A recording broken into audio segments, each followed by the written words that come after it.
Gênio, a partir de agora vou tentar falar só em português para praticar e mergulhar de cabeça no contexto da prova. Sempre que cair trauma no Revalida, pense nesses 7 temas. Vamos começar por avaliação inicial.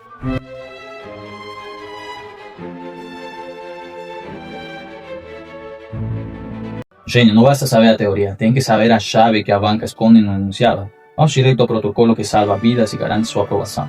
No pré-hospitalar, o jogo começa com a letra X, mas no hospital seguimos com o ABCD.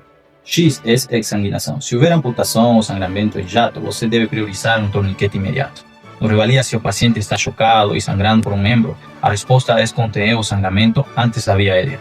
Depois a gente tem a letra A, Airway. Aqui o que a banca vai te cobrar. Glasgow igual ou menor a 8 é igual à via aérea definitiva, intubação orotraqueal. Se o paciente já chegou entubado, a primeira coisa que você faz é checar o posicionamento do tubo. Não pule para a letra B sem confirmar primeiro a letra A.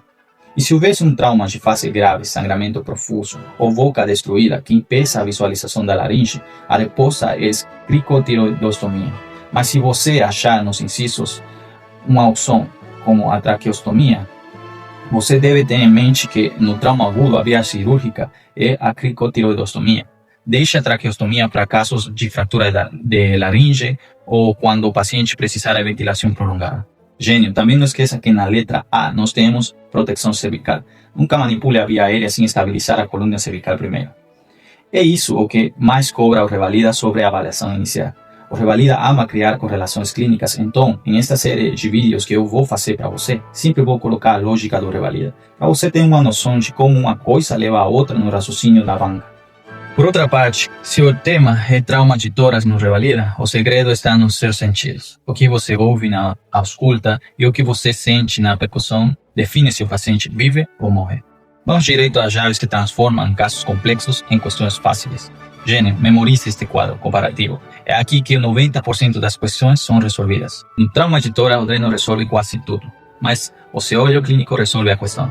Maciçez é sangue, hipertimpanismo é ar, e bulhas abafadas e coração sufocado, guardou. No trauma uretral, a vezes a conduta mais importante é o que você não deve fazer. Se o meato sangrou, a sonda tem que parar.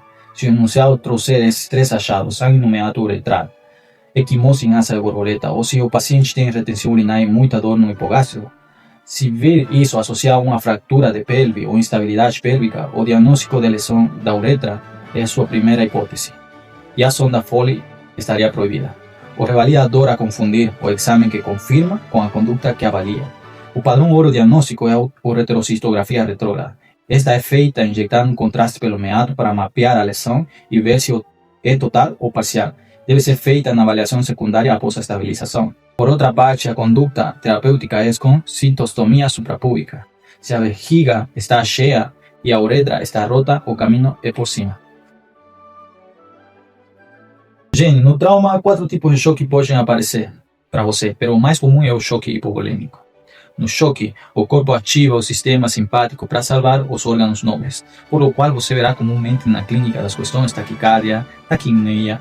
O corpo respira rápido para compensar a acidose metabólica e tentar oxigenar melhor o pouco sangue que resta, palidez cutânea, redução da pressão do pulso.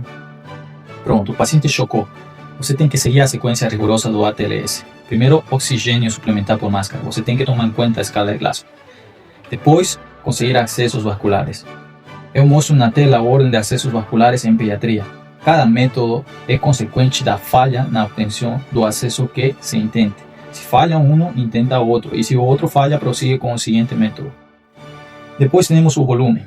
Você infundiu o volume, avalia a resposta. Se a resposta é rápida, o paciente estabilizou. Mas se melhorou a pressão arterial e depois de 10 minutos piorou de novo, isso é considerado uma resposta transitória, o que indica que há sangramento ativo e se deve achar o foco do sangramento. A banca já cobrou uma questão sobre sangramento ativo na pele e também cobrou qual é a conduta nesse tipo de resposta, que é restringir o soro e iniciar hemoderivados ou transfusão imediatamente. Se a banca te der dados como pressão venosa central, pressão capilar pulmonar, resistência vascular sistêmica, vai querer que você use esses dados para poder saber que tipo de choque tem o acidentado. E para isso, com esta tabela, você matará essa questão. Agora sobre trauma raquimedular, Gênio. A primeira chave é o mapeamento anatômico. a banca vai te dar nível de perda de sensibilidade e você tem que marcar o crescimento medular correspondente. Já há duas questões sobre desmocimento torácico. Se a anestesia começa no umbigo e vai até os pés, a lesão está em T10. Também já se perguntou sobre o protocolo DILSE. O colar cervical é fundamental para imobilizar e proteger a médula. Só retiramos o colar se o paciente estiver estável e não apresentar nenhum desses 5 critérios que eu estou mostrando na tela. E por último, também já fizeram uma pergunta sobre choque medular, que é a perda súbita e temporária de toda a função neurológica. Como saber que o choque medular acabou? Procuramos retornos dos reflejos sacrais, especialmente do reflexo bulbocavernoso, geralmente entre 24 a 48 horas. Só após o fim do choque medular podemos avaliar a real extensão da lesão. Agora eu vou falar sobre o traumatismo crânioencefálico. A primeira coisa que vão te cobrar nas questões é a classificação pelo clássico. No caso de trauma leve, a banca quer saber se você sabe economizar recursos ou se vai deixar passar uma lesão. Nós vamos fazer uma taga obrigatória se o paciente apresentar os critérios que eu estou mostrando aí na tela. Se o paciente tem Glasgow de 15, sem esses sinais de alarme, e está com acompanhante, a conduta vai ser alta com orientações por escrito sobre sinais de alarme como sonolência ou vômitos em jato.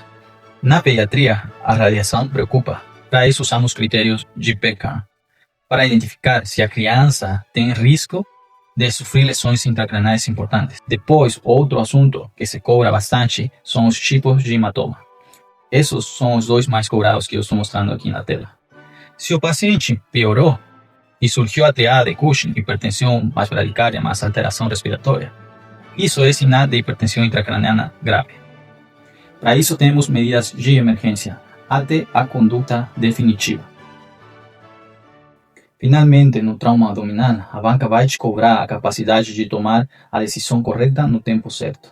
Nas provas você encontrará cenários onde terá desafios. Por exemplo, é diferenciar quem precisa de uma laparotomia de quem precisa de uma tomografia ou angioembolização.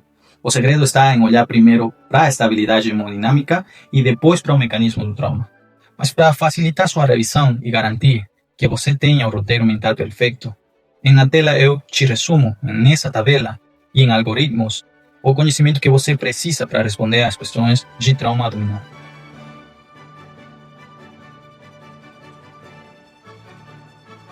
Con esta serie de videos no solo busco optimizar tu tiempo, sino también tus recursos económicos, tu equilibrio emocional y la profundidad de tu conocimiento teórico. Para trascender en este proceso, te invito a integrarte a mi proyecto O Atalho do Genio, mi plataforma en Notion, donde no solo encontrarás mi libro con toda la base teórica indispensable para este tipo de pruebas, sino también todas las preguntas que ya fueron cobradas por Revalida, rigurosamente organizadas para una preparación de alto rendimiento. Si este contenido ha aportado en tu preparación, compártelo para que de esta manera lleguemos y ayudemos a más médicos que están buscando revalidar su título médico en Brasil.